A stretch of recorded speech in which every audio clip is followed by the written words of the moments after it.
that good? Can everyone see that? Yes, we can. Excellent. Just double checking we were recording. I'm not sure if we were recorded before, but I think we're recording now. So it's okay, cool. So good afternoon, everyone. Thanks for joining us. Great to be invited for this. So I'm Das. As actually, I mean, as you can see from the name there, it's Andrew De Silva. I am a director and architect for David Miller Architects. Just thought I'll show these couple of photographs from when we used to be able to meet as an office. This is actually last December, I think, from our little Christmas trip. But I did a little count yesterday. I think we've got 23, 24 members in the team. And I think we're really lucky because we've got a really nice mix of age groups and personalities, all from different cultures and backgrounds. So we have, I think, also a 65%, 35% male-female mix, which is great. And that's all the way from the two director owners kind of level, all the way through the practice. So you get a really nice mix. And I also had a look at just the different backgrounds that the team is made up of. I think there's probably about 12 different sort of cultural backgrounds. Some, like myself, for example, I was born in the UK, but lived in Sri Lanka when I was younger and then came back. But so it's a really nice, diverse team, I guess, and lots of smiling faces in these photographs from what I can see. I've been with the practice for about just under 14 years. I guess I've grown with lots of different people. There's only 4 of us when I first started, and as I said, there are 23 of us.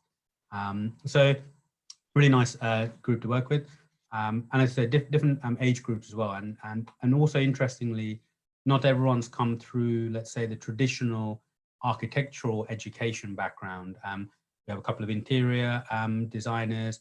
There's also some BIM, so building information modeling, kind of interesting courses, for example, that you can get into the built environment as a whole. So second slide, we were asked just to kind of talk about a project that we're really happy and proud of working on. This is actually the Lord's Media Centre.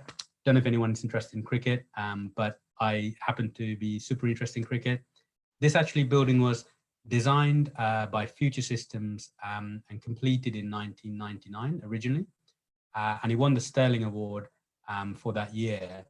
And interestingly, David Miller, he was the project architect for Future Systems when that was built in the first time. We were then asked to kind of help refurbish it, but also to add this large camera gantry at the bottom. So I was lucky enough to be the project architect to deliver this project. And it was a great combination of things that I'm interested in, which is more about the kind of coordination and working with the different design team members. So the structural engineers, mechanical and electrical engineers who do all the lighting, air conditioning, etc.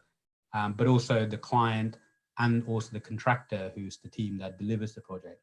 So that was really an exciting project for me. And we used a lot of digital tools, which you know, are very common these days, and it's one of the only ways that we can actually deliver some of these complicated projects. So you know, I think when Dave was telling me about this project, it took something like 3 years for them to draw everything and get everything built.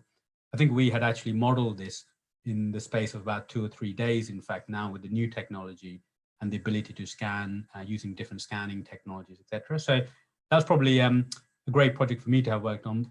Combination of obviously location, the complexity of it, and obviously the client and everyone being really happy about the outcome.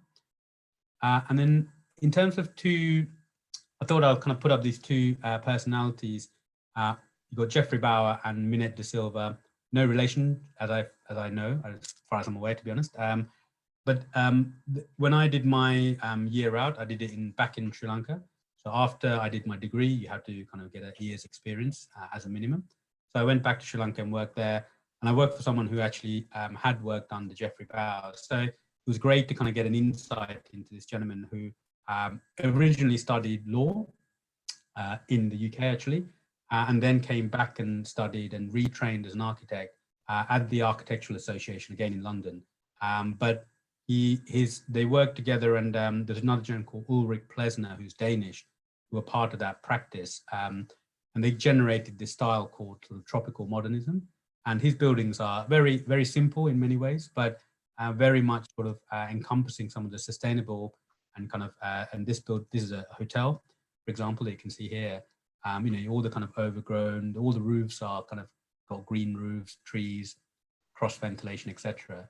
So that was really interesting. And as you can see, I just highlighted the different cultural backgrounds that he was from as well, or he's mixed. And then Minette de Silva, again, similar kind of age group, an age and period in time, but again, very forward and very influential in kind of bringing modernism, I guess, to the to Sri Lanka. And you can see that she was one of she was the first elected sort of associate to the Royal Institute of British Architects in London here. So, and someone who basically, you know, used to cross paths with other famous architects, people like Le Corbusier, for example. So two very sort of different, but also quite similar. And I guess I resonate with them because they were both sort of born in Sri Lanka, but also studied in England and then went back. I've sort of done the other way, where born in London, went back to Sri Lanka to kind of get some experience and come back to England in my own career. So hopefully a bit of an interesting diversity there. And that is a bit of an overview of my presentation. Thanks, Daz, for starting us off with some really interesting slides there. I'm loving this session already. Okay, so moving on to our next panelist, Shadath. I'm just going to find your presentation now for you. Sorry. Hopefully you can see.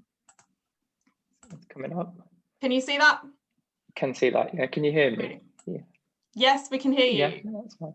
So I'm Shadath Chowdhury. So I'm currently a Part 2 architectural assistant, which means I've just finished my master's course, and I'm working at Tim Groom Architects. So we do quite a lot of residential, which is something that I'm quite interested in. We do one-off houses and so these large apartment buildings, and these are all buildings that are set to go into construction later this year.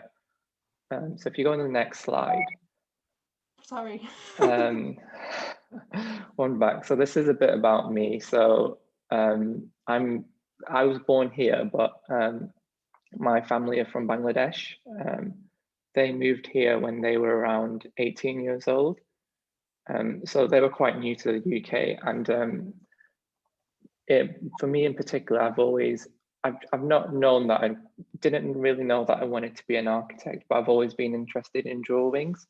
So there's little drawing I digged out some of my drawings from primary school. So those kitchen and that living room was sort of my dream house when I was 8 years old. And then I've sort of kept drawing, and I've shown examples of some more recent drawings. So I'm quite interested in pencil drawings and painting and things like that. And that's a bit about me. So if you go on the next slide.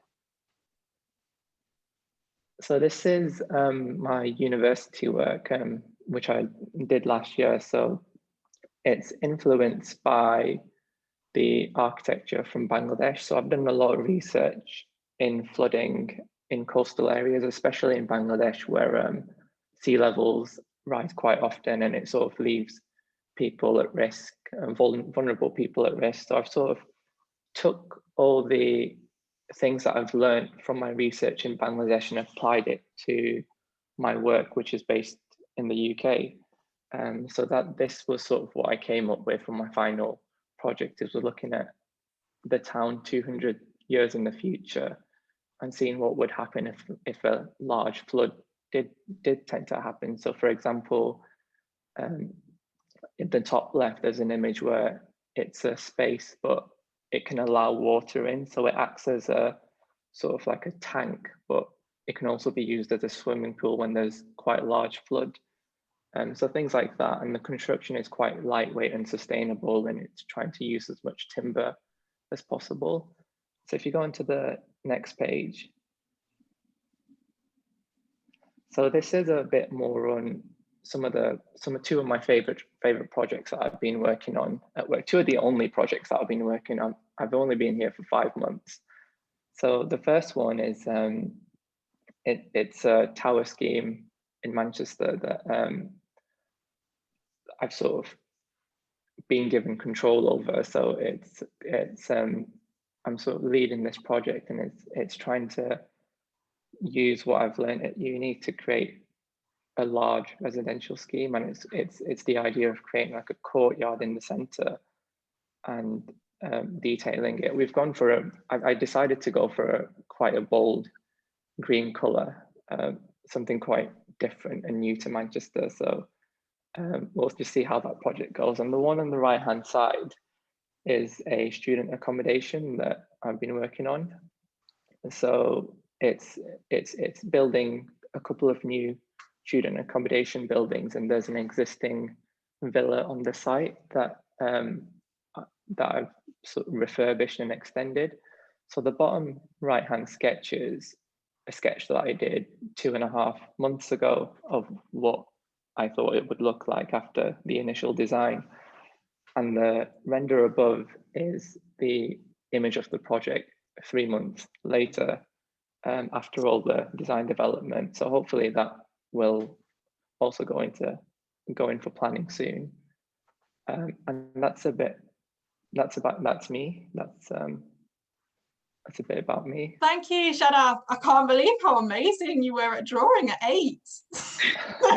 It's one of those, really I've always been interested in it. Fantastic, thank you. And now, Shani, if you'd like to share your screen and introduce yourself. Of course. Hi, everyone. I'll just share the screen now. Let's find the tab. There we go, sharing. Can you all see that? Yes, we can, yeah. Okay, excellent. So I'm a qualified architect, and I work at a practice called Mellor Architects. They're based in Kendal. I've only been there for, I think, 5 months now, but a short period of time. I'm a project architect, which essentially means that I am a qualified architect and I manage my own projects.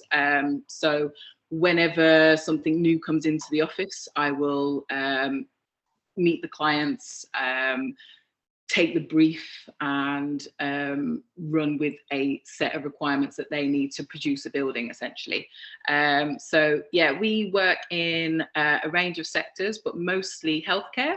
So here's a few bits of projects that we've worked on in the past. As I said, I've only been there for a few months, so a lot of the projects are historical. So this on the left here is a clinic up in Heysham, and that this is the corridor area. So we chose to use quite a lot of bold colours to invite patients in, make them feel comfortable, and relax when they're going to get their treatments, etc. So there's a lot of thought process into healthcare. And currently I'm working on a dementia care unit, and also a dermatology unit as well. So different sectors within healthcare will pretty much have different requirements into the needs of finishes. And when I say finishes, it means floors, wall paints, treatments to rooms, etc. So there's quite a range of elements to be considered in those healthcare sectors. Prior to that, I've worked in quite a few practices and been managing my own projects for a while. So I've worked in a practice which focused on industrial units, so builders merchants, warehouse storage units, and on the right here is the steel frame structure of a secondary education school. So I've worked in different sectors essentially, and had the pleasure of being on site and being able to manage those projects personally as part of a team. It's very important for me to be around the clients and be that front-facing person to make the project go a lot smoother. And this is one of the, I suppose, my proudest moment, my inspiration. It's probably one of the first projects that I did, where I was able to manage the project on my own, do the renders, etc. So this is a residential scheme in Chester, and you know, everything from the planning application, the initial meetings with the clients, doing an application with the planners to get the roadworks installed, or the legal implications. Every part of that project I was involved in, and that was the kind of case study that I used for my part 3, which is the final stage of becoming an architect a few years ago. So my background is I'm Jamaican. My parents are Jamaican. I was born in the UK, and I'll stop sharing the screen for a second, so I'll come back to me. One sec. See if this works. Come back. Start my video again. Right, can you all see me? Yeah. So yeah, so I was born in the UK, in Birmingham. Studied in Canterbury for my part 1, and then did my part 2 back in Birmingham.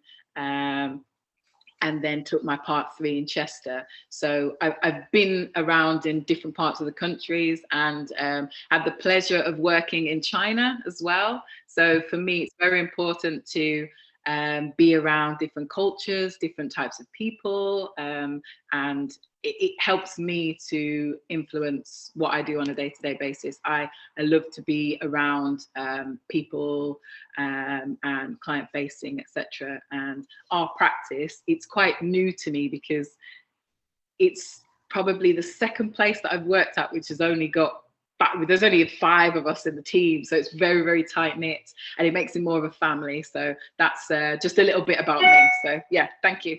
Thanks so much, Shani. And Tim, over to you. Okay, I'm going to try and get my screen to share as well. 1 second.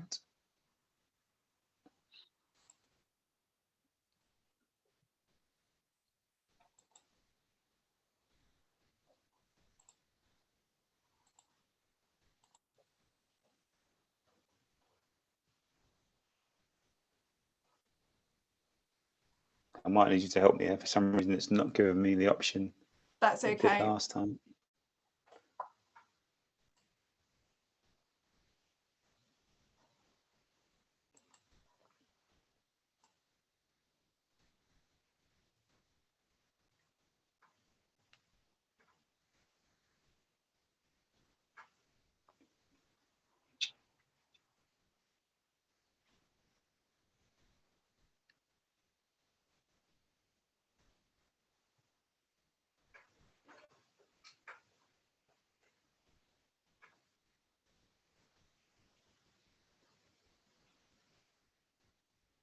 Okay.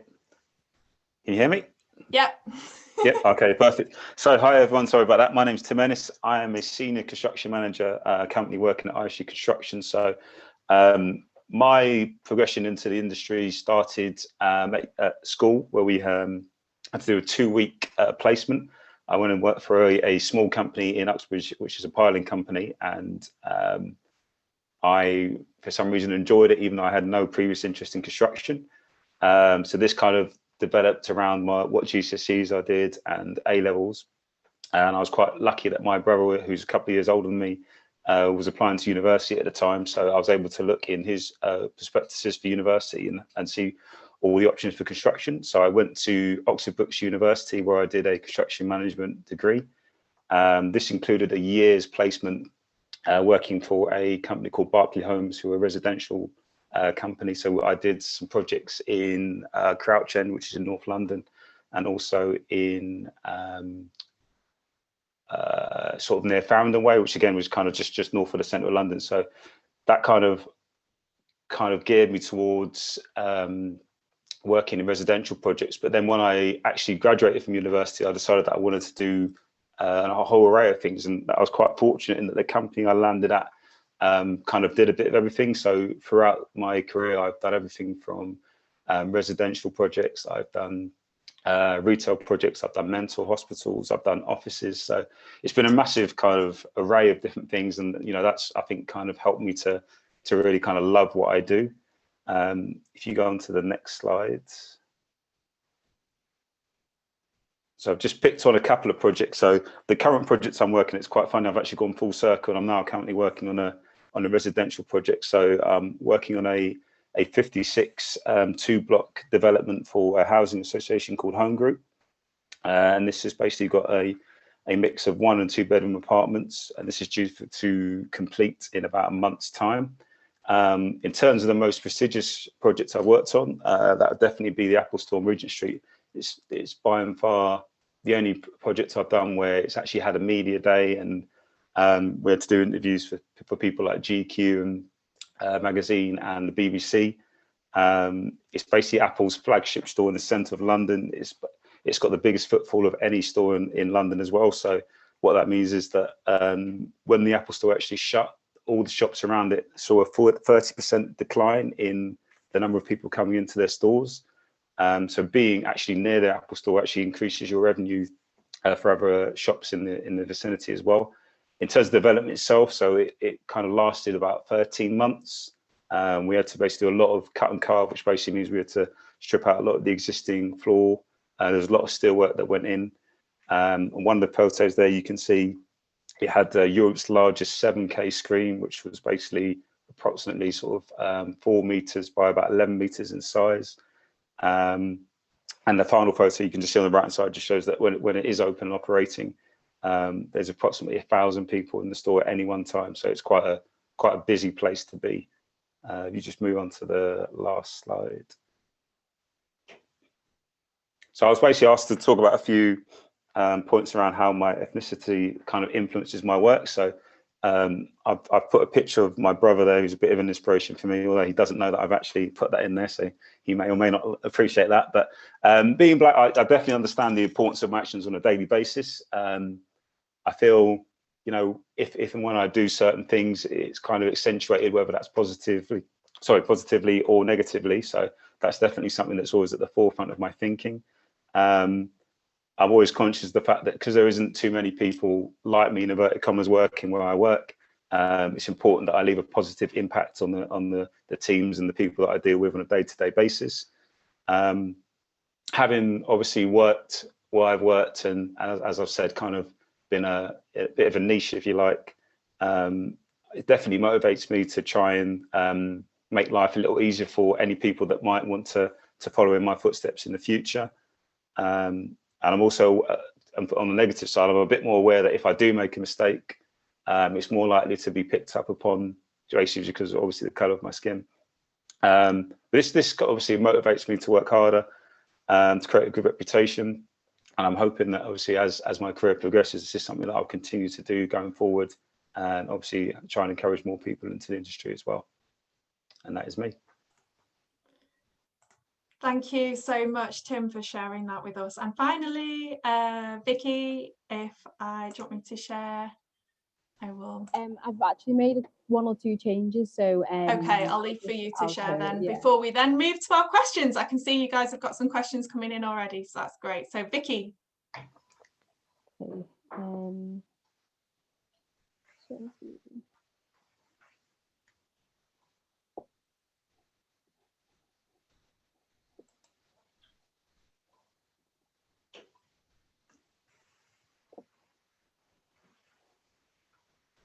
Can you see that? It's all good? Yes, we can, yeah. Okay.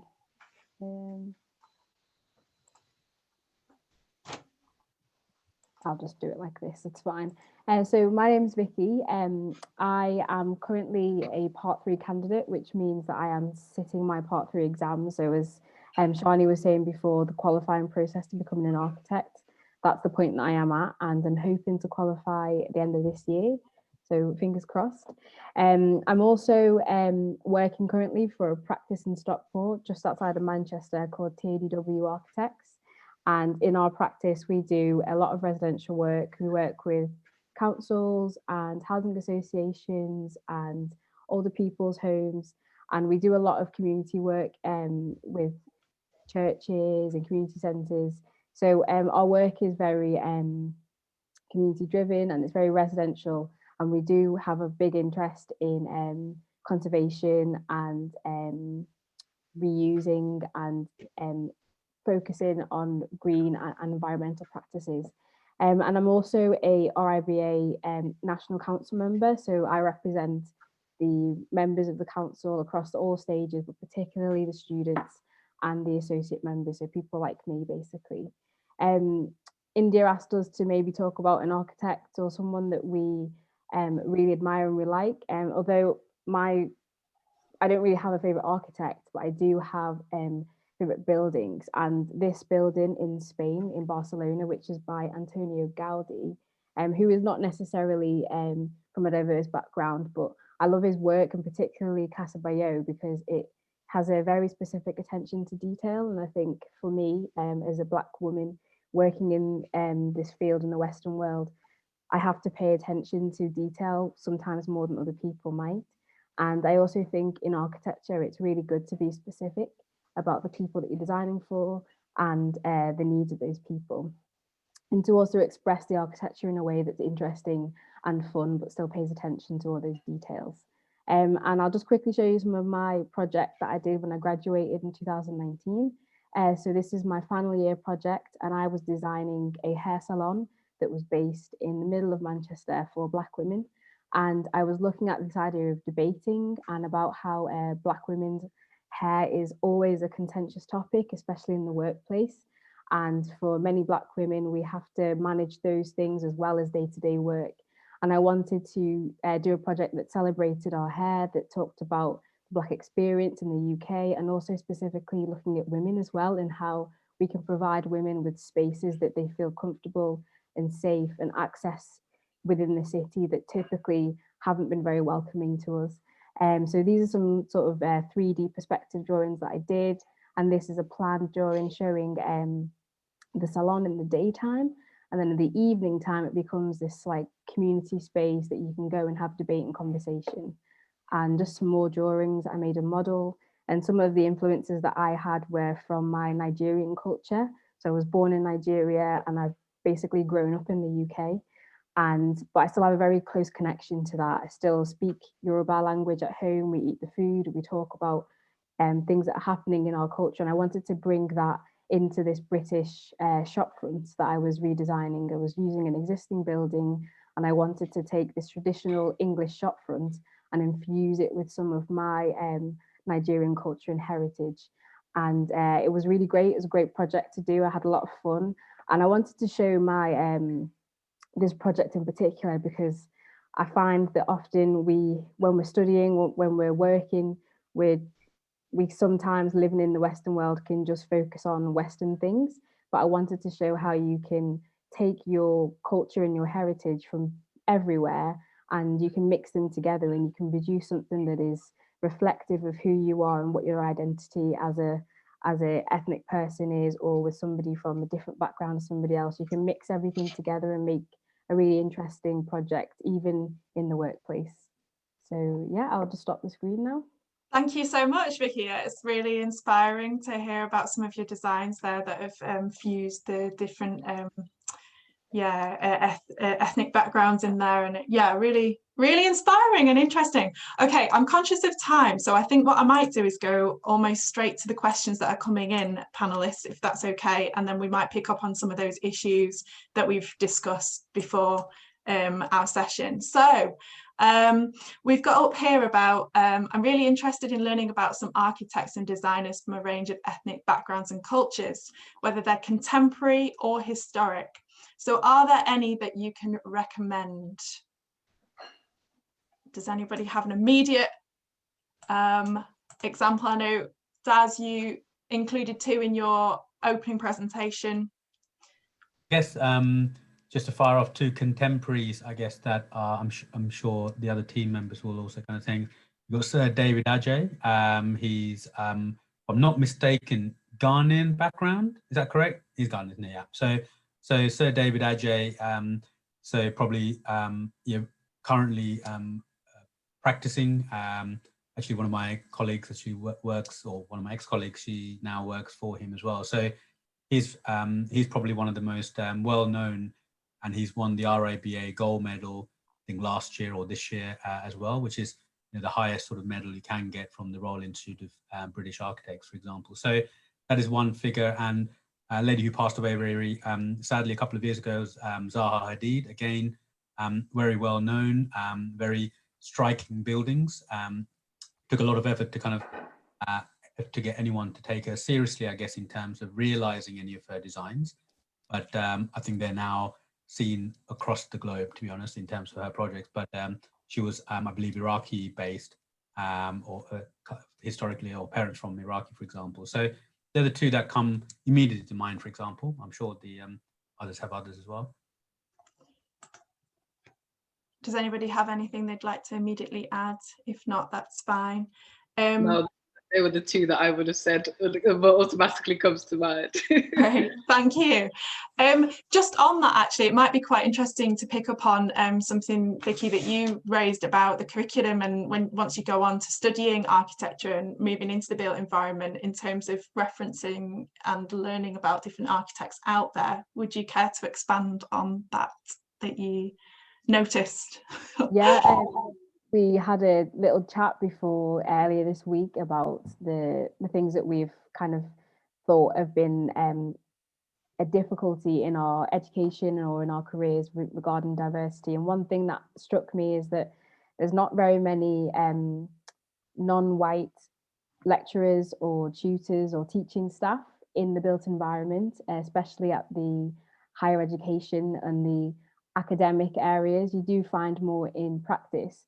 But and I think one thing that is frustrating to me is the curriculum that we do look at is not reflective of the global world that we live in. We tend to really only learn about Western architects from Europe or the Americas, and we don't really look at the influence that Africa, that Asia has had on the rest of the world, in South America and Australasia, all these other continents that have really interesting practices and techniques in terms of construction, and we don't look at them. And I think that is something that is going to kind of hinder the development and the inclusion of Black and Asian and other ethnic minorities in this country and across the world. I think it's really important that we celebrate all the different architects and approaches to architecture, and it would be really interesting to have a module on African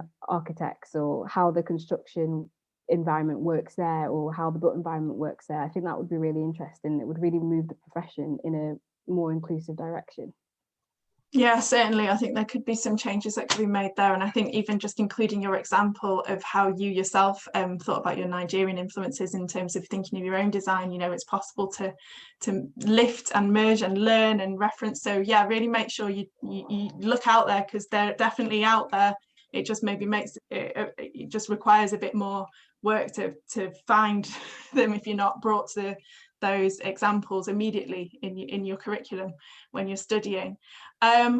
So we also had a question come up actually, and it's a key question, I think. I'm very curious if you have ever experienced racial inequality in the workplace or in interviews for jobs, etc. And I feel like I do need to bring this question up because it's we've had 10 people like that, so there's obviously a lot on this call that would like to hear your own personal experiences of that, if you feel comfortable to share, or any kind of comments that you have around that. Shani, I don't know whether to go to you first, just if you'd like to share a little bit about experience in the workplace once you're in the profession, and yeah. Of course. So I have had a few experiences with racism in the workplace, not anything to do with the members of staff that worked in there, so not relevant to an interview stage, although there is a separate topic that I would like to talk about after. But specifically, I was working on a project. We were educational projects. We were at a meeting. There was probably about 10 of us around the table, and the clients and the client's representative were having a conversation, and we were talking about the project, etc. And this person made a derogatory comment about me being Black, and it kind of slipped out where he turned around and said, "Oh, but you're the black sheep, ha ha ha." And I was everybody in the table, it's very uncomfortable to talk about, but we need to talk about this. Everybody around the table went silent, and everyone looked at me thinking how mortified and embarrassed they were because of this person saying that. And I just didn't know what to do at the time. It wasn't that long ago, so it was probably around 3 years ago. So it wasn't like I was young in the profession and didn't quite know how to handle it. I was just shocked and mortified. Luckily, I was at the meeting with my director, who was actually the equity director of the company at the time, and he turned around and said, you know, stopped the meeting promptly and said, well, we're going to have to continue following that absolutely disgusting behavior. And we continued the meeting. After the meeting, that said person apologized to me and said, oh, it was just a joke. I'm really, really sorry. Ha ha ha. And I kind of had to look at the person and think, are you serious? You know, do you think this is acceptable? And I didn't know the right way to go about it at the time, because the difficulty that I had was that person wasn't a member of staff. That person was essentially our company's money.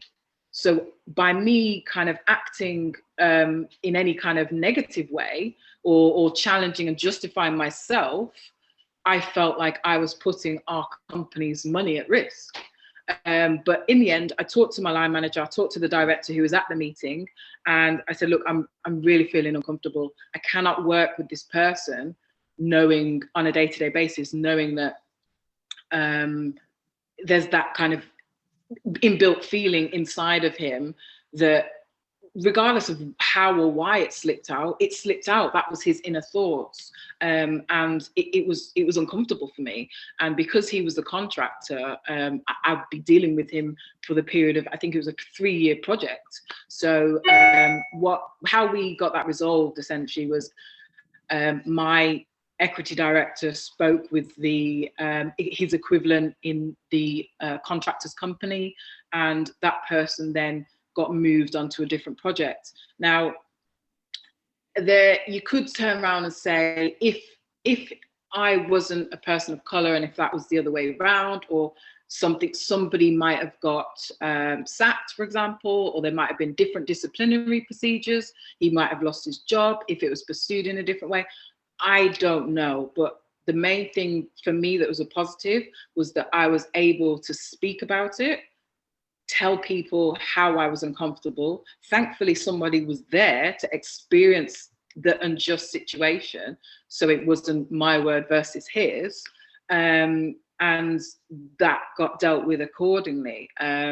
Because, you know, I'm a very open person. I think it's very important to be open in yourself in the workplace. Like I come to work, I'm always in like bright colors, I'm always smiling, because culturally it's important for me to have my identity out there in the workplace. So anybody who challenges that, just know that there are the right ways and procedures to deal with things like that. It can be uncomfortable, but you can speak and talk to people. There are groups available, you know, even contact us. That's what we're here there for experience and to pass on our knowledge to you guys. So if anybody else has an experience, go, you know, take over.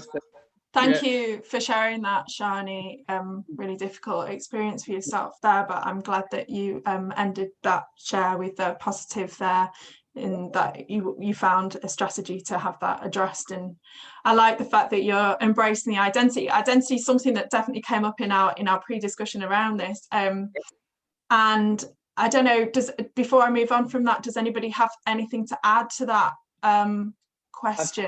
I've had a similar experience, not necessarily with my team that I was working with, but this was in my year out. We were on a site visit. It was me, my director, and then we were working with the council.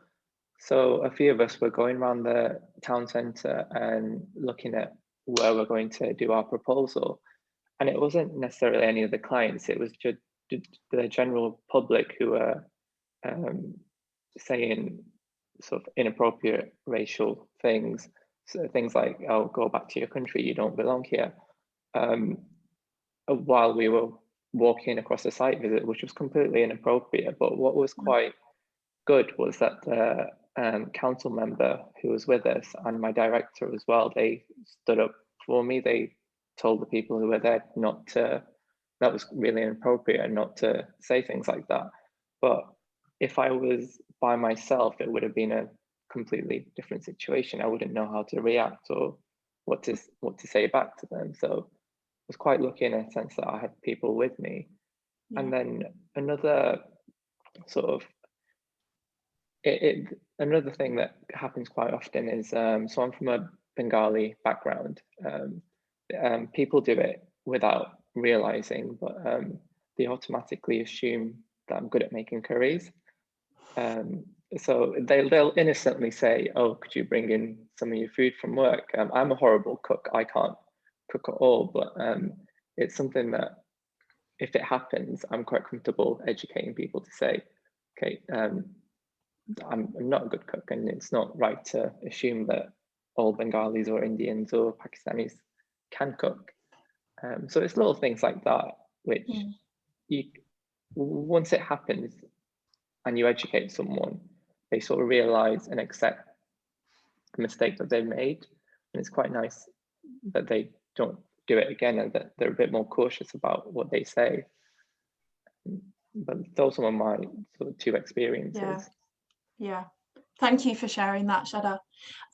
Tim, just to move to you, I know something that you picked up on before in terms of working within your sector and feeling like there's no one like you or not as many people like you within that sector. Can you share a little bit on how you dealt with that, overcome it, your feelings around that, if you're able to, Tim? Yeah, definitely.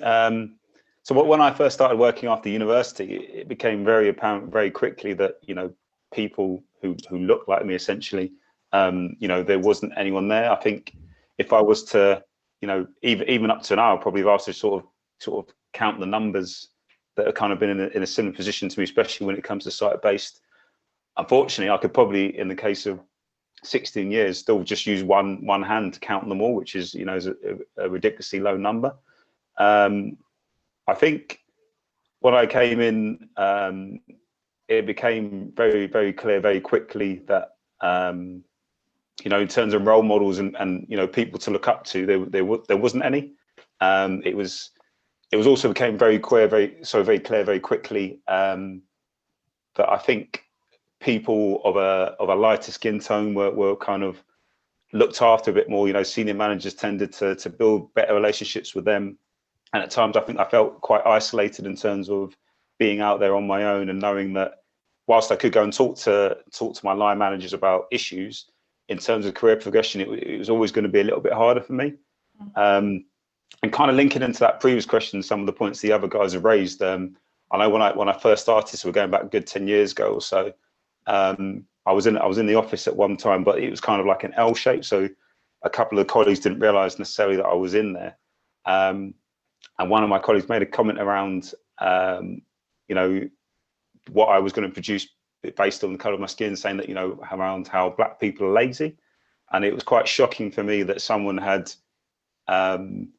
made a prejudgment on what I was going to do and how I was going to be at work based upon colour of my skin. And never mind the fact that it was like a big generalisation in terms of all black people are lazy. You know, obviously there are black people lazy, but there'll be white people lazy, Asian people lazy. So to have that generalisation and that kind of thought process from someone put in my direction was quite kind of disheartening.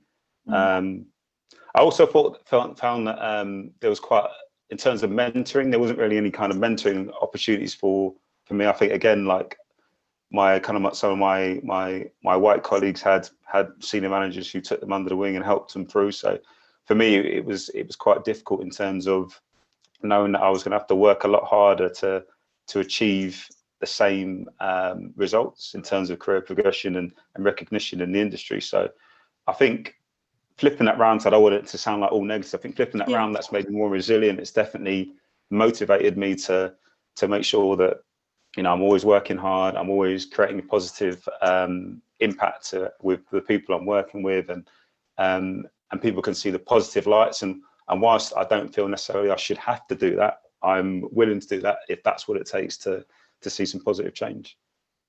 Yeah, thank you for sharing that with us.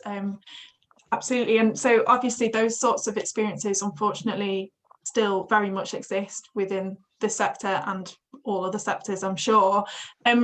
We did also discuss how this might also vary from firm to firm. Daz, I don't know whether you want to share a little bit about the firm that you mentioned a little bit at the beginning of your presentation about David Miller, but in terms of that being a diverse workforce and the positives that come from that. Yeah, I think kind of echoing some of what Tim said, I think, you know, when I was growing up, my dad was always like, you know, you got to try 10 times harder because of the color of your skin, essentially. And I guess that, but I think in reality nowadays, working hard should be a minimum. I mean, everyone needs to work hard. It's a very competitive world out there. So if you work hard and you're professional about what you do, then I think in your mind, you've done what you can. So I think that builds on what Tim was saying. You got to take pride in what you do. You got to do well, and you got to kind of make sure that you rise above other things that may be thrown at you. And I've been very lucky with David and Fiona in terms of their approach has very much been about, because we were small, we had to find personalities that were predominantly the kind of key feature of who we would want to have in the office in terms of work colleagues. And yeah, no point has it ever been really, have I felt that I've personally been affected negatively by it. And they've always stood by us, or any whether it be a gender issue or whether it's a diversity. If I felt that someone was getting, you know, negativity from external clients or contractors, we could always go to them and they always kind of defended us. So you knew they had their back, which is great. And I think it's, I think on the positives, it enables kind of the work office to be much more open-minded, because obviously different people have got different backgrounds, different experiences. We feel probably we have a better edge actually. And I think that's one of the ways to turn it around in the head and say, well, actually, I've got another cultural background in addition to my British element. So I feel like quite lucky because I've got, you know, dual, you know, being able to speak a different language, being at home in 2 different countries, for example. So I think kind of take it as a positive rather than a negative. Yeah, I think I've been very lucky with the company. But we have also had to be mindful of, you know, we might when we were smaller, you know, go, okay, should we everyone go to the pub for a social, for example, or have like some work drinks or something, which had predominantly been around alcohol. But as different members came in, obviously a lot of the team don't drink, or they're vegetarian, for example. So we've had to adapt ourselves as the diversity within the office has grown as well. So that's something we've, as the senior team, have kind of reacted to make sure that, you know, we might have tea and croissants or scones or something as opposed to beer and chips, for example. So I think we had to be both, the leaders have to be mindful of that, as well as kind of I think, like I said, it's a bit of for me, it's a bit of an opportunity, but whatever you do, just if you put your kind of best effort into it, you're professional and you get on with things, obviously you might get some negativity, but try and let that kind of, as Tim was saying, make you stronger rather than weaker. And I think you'll do well. Thanks for that, Daz. Vicky, sorry, I've just seen you raised your hand. Did you want to add something? Yeah, I just wanted to follow on from what Tim was saying actually about mentors and mentorship and not really having a lot of people to look at. And I think we're in a very good and interesting time where there is an increase of other ethnic minorities that are within this built environment. And there's quite a few organisations and networks and groups that cover broadly any ethnic minorities that are within the UK, and then there's also specific ones, you know, for Black women, for Black men, for Asian men, for Asian women, etc., etc. And I think something that I've begun to sort of learn is to, as hard as it does sometimes feel, just asking somebody, can I have some advice?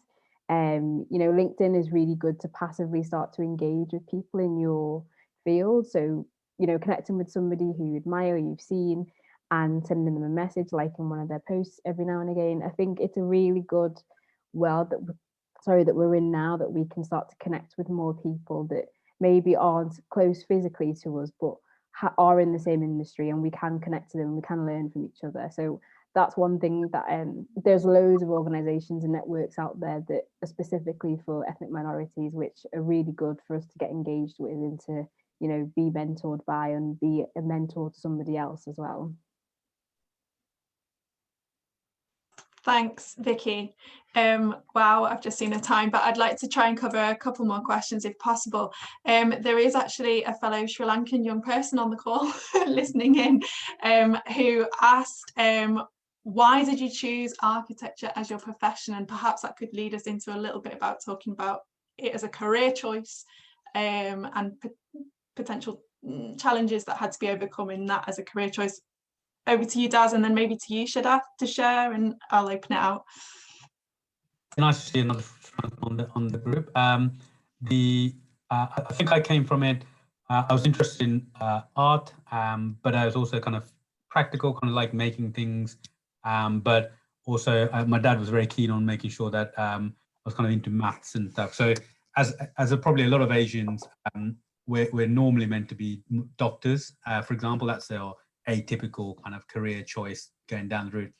And really, I think that's come from a good place in your parents about making sure that, you know, you become successful, you're financially well, etc., which is perfect. And also you're helping those in need.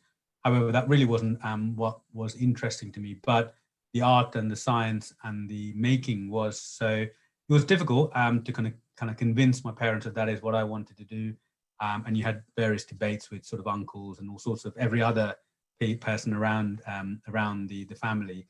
But there's another reason why I guess I had to ensure that once I had chosen, I then you know, tried as best as I could to be the best as I could in that profession as well. So yeah, that was where I came from, a combination of art, but also science and maths. But I think nowadays those maths, physics, art as your 3 A levels aren't really required per se in terms of going into architecture. I think you can come from it from a lot of different angles.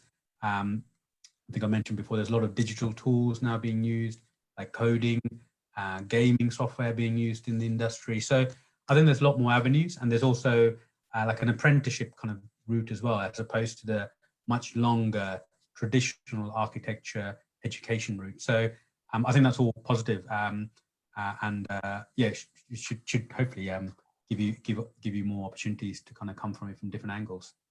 I've definitely had a similar experience. I had to convince my parents wanted me to be a doctor at first, and it took a while to convince them that I want to be an architect. I think I got into it because I've always been interested in design and art, been quite arty since I was young. But I think another sort of topic that I want to touch on is the fact that when I started doing architecture, I didn't really know what the course would be like. For example, within my family or my social group, there weren't any architects I can speak to or know of, so I had no idea of what sort of things would be involved in the course. So when I started, it was a bit of surprise, bit of a big surprise for me. It was a bit harder than what I thought, because I did maths, physics, and science, assuming that was what was needed. But once you get into uni, you realize that you don't actually do any maths or do any sort of science. And I think it's sort of down to the schools as well, where their idea of what an architect is outdated. So it's sort of education side, the more it's more about education and a connection. So the more people you know, the more aware you'd be of your course. And it's the same for when you graduate and look for jobs. If you know more architects, you have an advantage. And coming from a BAME background, it's unlikely that you'd know as many architects. So that's the only disadvantage that has come up in my career. Thanks, Shadath. I know also, Tim, you've maybe mentioned this before, when you've gone into schools, from your experience, there's been a bit of a misconception about what in terms of your sector as well, and what that entails as a career pathway. Yeah, definitely. I mean, as I said before, so I'm site based, so I'm on a building project every day, and as part of that, we do a lot of stuff with primary schools and secondary schools where we go in and we'll talk about construction, and we're trying to obviously increase the awareness with young people about what the opportunities are, and we always open up. It never fails, because this is the best question. We always open up and basically say, when you think of construction, what do you think of? And kind of linking to Shadath's point, like it's very much, it's a guy with a utility belt. He's got a hammer in his hand and a saw, and he's going around and he's knocking nails in. And obviously, whilst there are carpenters on the projects that will do that kind of task, construction and the built environment is so much more than that. And when we talk to the young people about what are you interested in, what do you want to do, and they'll say, oh, well, the built environment's not for me because I want to work in law, or I'm interested in marketing.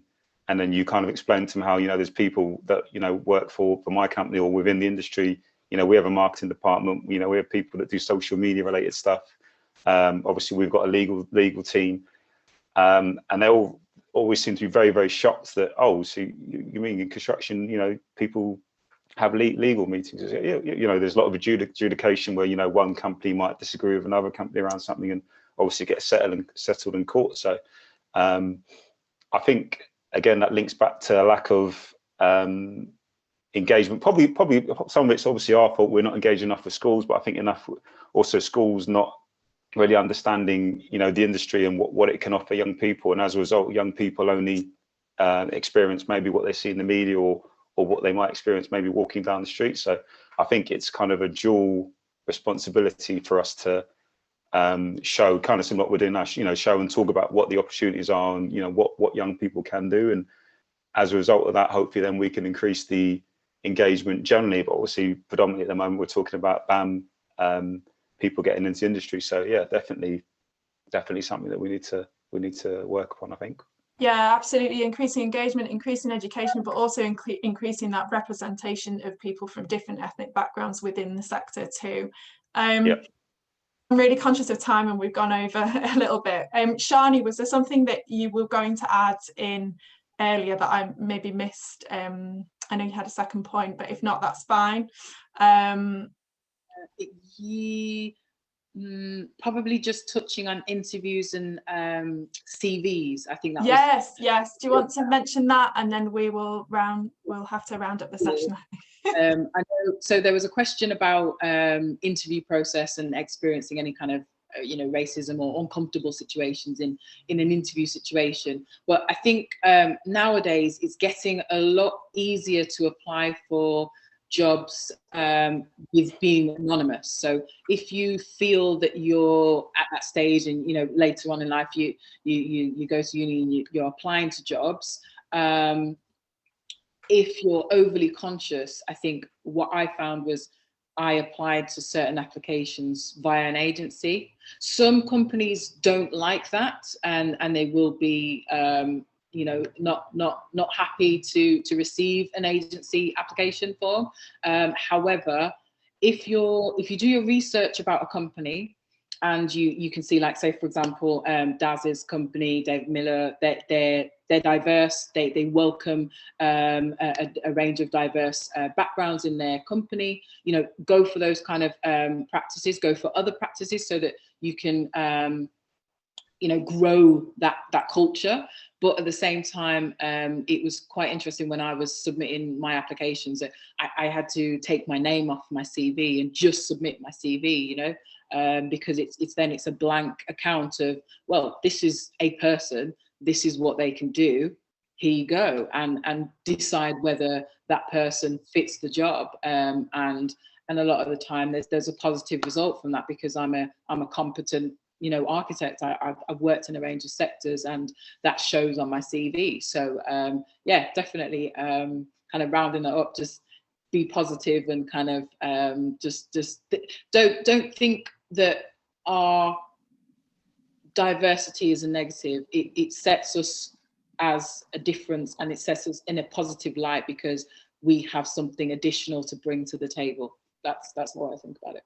Absolutely, and a more worldly view, a more multiple perspectives, a greater understanding of the diverse needs of our societies, which are very, culturally diverse nowadays. So absolutely huge value and asset. Thank you, Shani. Okay, if we've not covered your question in this live session, don't worry, we'll make sure we follow up on that. But just to finish off, I'd like to go around the panel and ask them what their favourite thing is about their job, and if they have any top tips, if they have any, or perhaps something that one thing we could all be doing to champion diversity in the built environment. I'd love to hear it. Vicky, we'll start with you if that's all right. Okay, what was the first question again? I'm so sorry. Favorite thing about your job?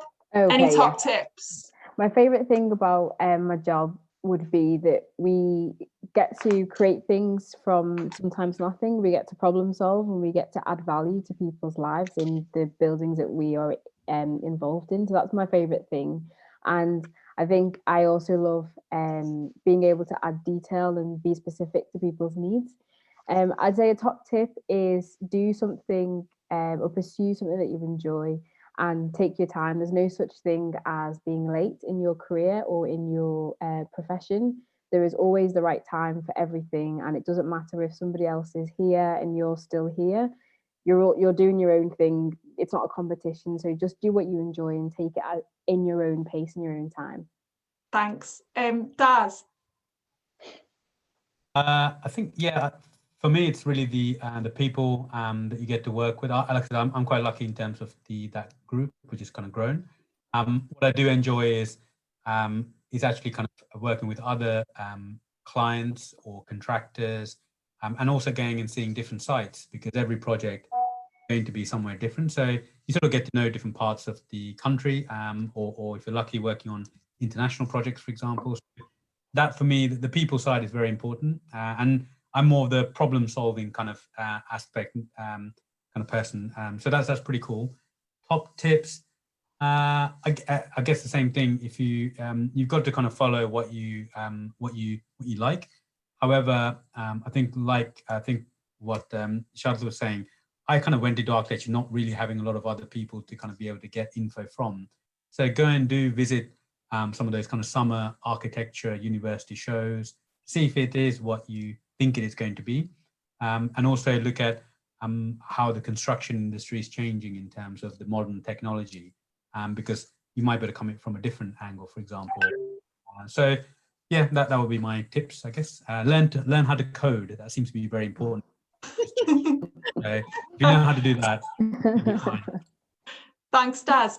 Tim?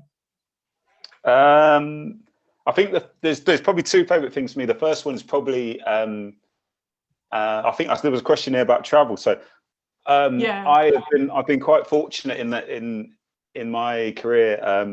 I've gone to all sorts of places through working that I probably wouldn't have gone. Some of them within the UK, maybe not so desirable. Some of them a bit more further afield, which were desirable. So I think with construction, generally you have the opportunity to work all over the world. You know, it's not a profession where you can only, work in the city that you live or in the UK. Every single country in the world is building something as we speak. So it's the opportunity to travel. The other thing is, it's when you work in the built environment, whether you're an architect like the other guys or someone who's actually managing the projects on site like myself, it's that ability to, when you finish a project, you can physically see something that you've had a part of, that you've had some input into. It's not that I want to put down any other professional, but it's not like you're just sitting at a computer typing, and at the end of the day, all you've done is move around something in the virtual world. You can physically see what it is you've been working on and how it's affected people in a certain area. And in terms of top tips, just kind of echoing what some of the stuff the other guy said, do something that you love, something you're passionate about. In terms of getting into construction, there's so many different ways now, whether that's going to university first, whether that's finding a company to work for and then kind of studying and doing stuff as you learn on the job. So I think just look at your personal situation, explore the options, and just see what works best for you, really. Thank you, Tim. Thanks so much. Shadath? I love problem solving and drawing, and that's what I do all day, every day. So that's probably my favorite part. And in terms of top tip, I think stay positive. For example, every time I have an interview, I always ask people how many Bengalis that they have on their, in their company, and usually the answer is 0. And I see that as a challenge. So I tell myself I'm going to be the first Bengali person in that company. So I think if you set your mind to anything, you can sort of use it as a positive energy and sort of keep that going. And I think that's quite nice. That's fantastic. Thank you. Shani. Best thing that I like about my job, client engagement and seeing that they are happy. For example, we work with the NHS. We're working on the COVID command center, which is very important to what is going on right now. We're in a pandemic. So having that engagement and realizing that we're actually building something that's going to make a difference to people's lives, to everybody's lives, is really important. And a top tip, never make assumptions. No brief or situation is ever the same. Treat everything as a new experience and just learn as much as you can. So yeah. Oh, thank you. Such an amazing panel. And it's no wonder we've gone over time, because it's just so fascinating and interesting talking to you all. But yeah, we're going to have to finish the session, but thank you so much. It's been wonderful to listen to your insight, your experience, your knowledge, and thank you for answering some of our questions today. So that brings us to the end of this webinar. I'm going to finish the call now, but thank you for attending, and hopefully you can join us at our next event next Monday. Okay. Bye. Bye. Bye. Bye.